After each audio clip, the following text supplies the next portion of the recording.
Hello everyone, hello to them. I'm from Jerry.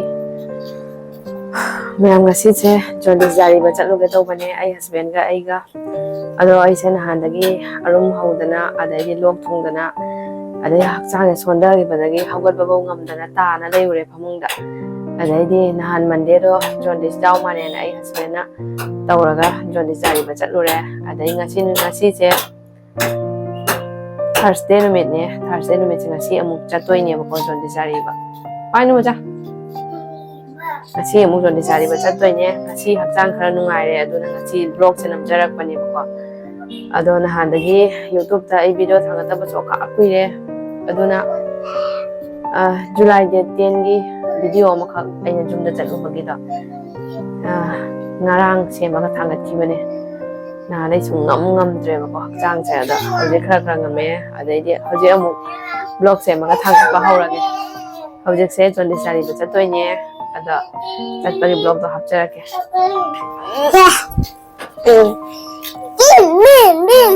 mama tamu mama sweetin ba chaloge ko le amuk ko mama doctor da chalaga sui matun da chak thilaga halak toin ma ai mem to Macalaga ko. Yam gantai, ako macali di kapte ko. Rangba dagi sina ngayay bani mamana chichi khara pibiram mo haidana. Maso lambi da ngay na layre hai bako. Adum piram me adaidi thau se pairaga Jaundice Zari ba amuk change. Lambi se khusang ama tawe me amda yang halake. Yam sange bako chang doi se as si chang bada isayo ga se loi pop pazani. Gari so amta chang de bako sigi lambi se. Adaidi train gi lambi am su phau ko da balaiye adu su phau doi ne gari amta chang da ma phamni bako pura awa bini tawise asige siga laiba mi singdo yam sathina waram gani ana ye ka thodi thangdok thangjin yam waram gani bako alu bom pham oram condition do yam lu da male hojik change aduga ahan do ngai ri bako ado ai Jaundice Zari badi hapchara roige migi mamangda video number se ai husband se khara ikai ga leba ko ai su ikai e adoi tar su YouTube ama hangura banina ikai su ikai ne ai di adum pangnam ta namme ba ko ado Jaundice Zari bagi video am ta nambiu haira su magna yara roi aduna haidre ba ko adai di hidalan thak pire e ngasi dagi laktra su yara ni haire e ba ko phare ne haire e aduna ai husband yamna harau khare man hotel am da changaga ingonda achamba khwaidai chamba achapot ama chasi ai ado aina tan gumba kai gumba puri di ai chaning de pizza ga fried rice oina pizza waina ko adumaina fried rice ngai ri ne ngai boina corn se nga tang cha ge to wani din len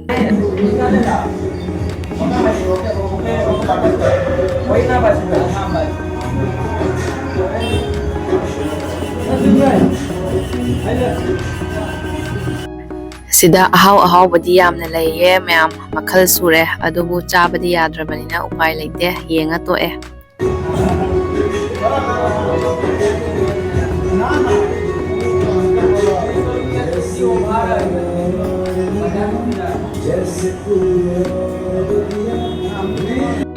Ma'am fried rice se ani haigi bani adubu ama khatang pire e ama ngahak lega pirak toira kaina howdi howrani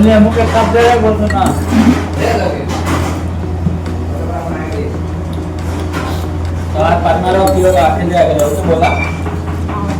नाम को बोलने का मुंह दे बोला हां वो का करे जाओ तो चापता रहे और फिर दूध डाल के का करे दे ना अभी दिन का वाटर है ना बन्नी ना का मोरो बना दे भाई हां वो देना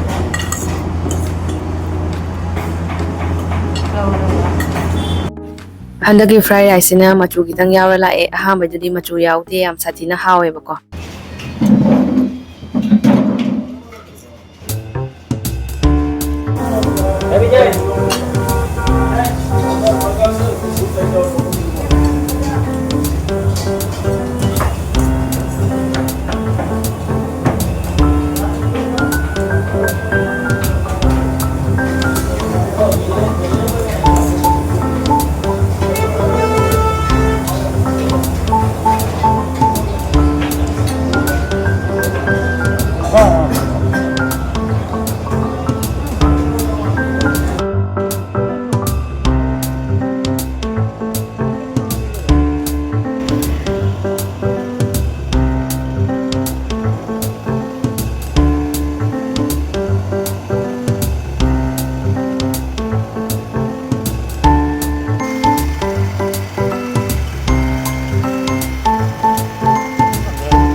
ꯌꯨꯝ ꯌꯧꯔꯦ ꯃꯌꯥꯝ ꯍꯤꯗꯥꯛ ꯄꯤꯔꯛꯑꯦꯕꯀꯣ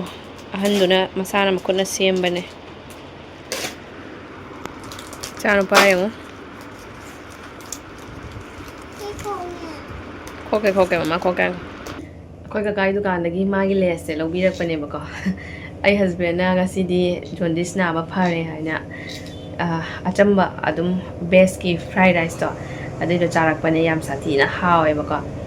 ꯑꯩ ꯍꯁꯕꯦꯟꯁꯦ ꯑꯃꯨꯛ ꯁꯨꯃꯥꯏꯅ ꯂꯨꯅꯒ ꯇꯧꯕꯤꯔꯛꯄꯁꯦ ꯌꯥꯝ ꯅꯨꯡꯁꯤ ꯍꯥꯏꯇꯥꯔꯦ ꯍꯛꯆꯥꯡ ꯐꯔꯕꯅꯤꯅ ꯀꯩꯅꯣꯝ ꯄꯤꯖꯒꯦ ꯂꯥꯛꯑꯣ ꯀꯥꯏꯅ ꯆꯪꯉꯒ ꯑꯗꯨꯝ ꯆꯥꯔꯒ ꯂꯥꯛꯑꯦ ꯍꯧꯖꯤꯛꯀꯤ ꯍꯣꯇꯦꯜꯗꯣ ꯌꯥꯝ ꯁꯥꯊꯤꯅꯁꯨ ꯍꯥꯎꯋꯦꯕꯀꯣ ꯃꯥꯅ ꯑꯍꯥꯟꯕꯗꯗꯤ ꯆꯨꯍꯤꯡ ꯄꯤꯊꯛꯄꯤꯒꯦ ꯀꯥꯏꯅ ꯍꯥꯏꯔꯝꯃꯦꯕꯀꯣ ꯑꯗꯣ ꯗꯨꯀꯥꯟ ꯑꯝꯇ ꯍꯥꯡꯗꯕ ꯍꯧꯖꯤꯛꯀꯤ ꯍꯣꯇꯦꯜꯗꯨꯇꯪ ꯍꯥꯡꯉꯝꯃꯦꯕꯀꯣ ꯑꯗꯩꯗꯤ ꯑꯗꯨꯒ ꯆꯪꯉꯒ ꯑꯆꯝꯕ ꯕꯦꯁꯀꯤ ꯐ꯭ꯔꯥꯏ ꯔꯥꯏꯁ ꯆꯥꯔꯦ ꯑꯗꯩ ꯑꯗꯨꯃꯥꯏꯅ ꯇꯧꯔꯒ ꯂꯥꯛꯑꯦ ꯑꯗꯩꯗꯤ ꯃꯃꯥꯡꯒꯤ ꯊꯪꯅꯕ ꯗꯨꯀꯥꯟꯗꯒꯤ ꯏꯆꯥꯅꯨꯄꯥꯒꯤ ꯂꯦꯁ ꯂꯧꯕꯤꯔꯦ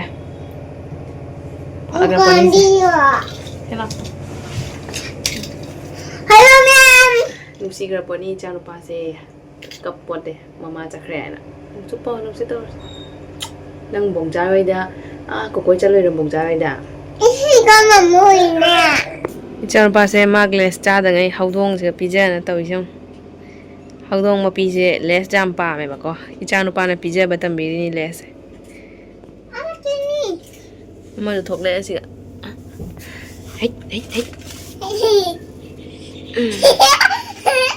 ꯐꯨꯆꯨꯅꯨ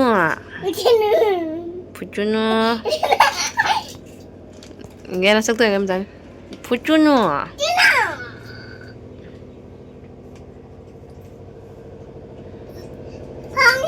ꯐꯨꯆꯨꯅꯨ ꯑꯃꯁꯤꯒ ꯂꯩꯔꯦ ꯁꯤꯒ ꯃꯄꯤ ꯂꯩꯔꯦ ꯑꯃꯁꯤꯒ ꯂꯩꯔꯦ ꯑꯃ ꯐꯨꯆꯨꯅꯨ ꯑꯃꯁꯤꯒ ꯂꯩꯔꯦ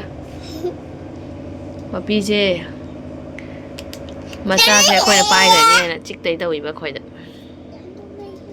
ꯄꯤꯖꯔꯣ ꯑꯃꯒ ꯊꯥꯗꯔꯝꯃꯣ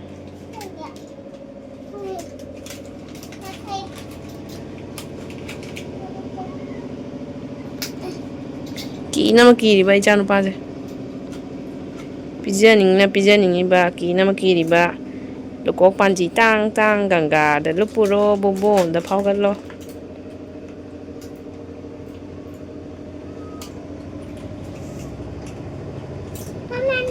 ꯌꯥꯔꯦ ꯆꯠꯁꯤꯂꯣ ꯉꯥꯏꯍꯥꯛ ꯂꯩꯔꯒ ꯑꯃꯨꯛ ꯂꯥꯛꯁꯤꯂꯣ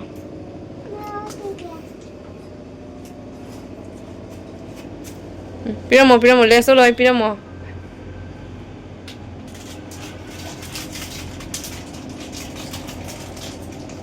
lôi pijama lao chasi lao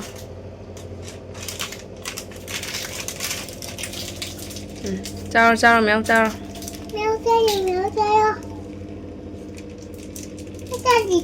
xin lỗi chào giờ này khôi để đi chào ai giờ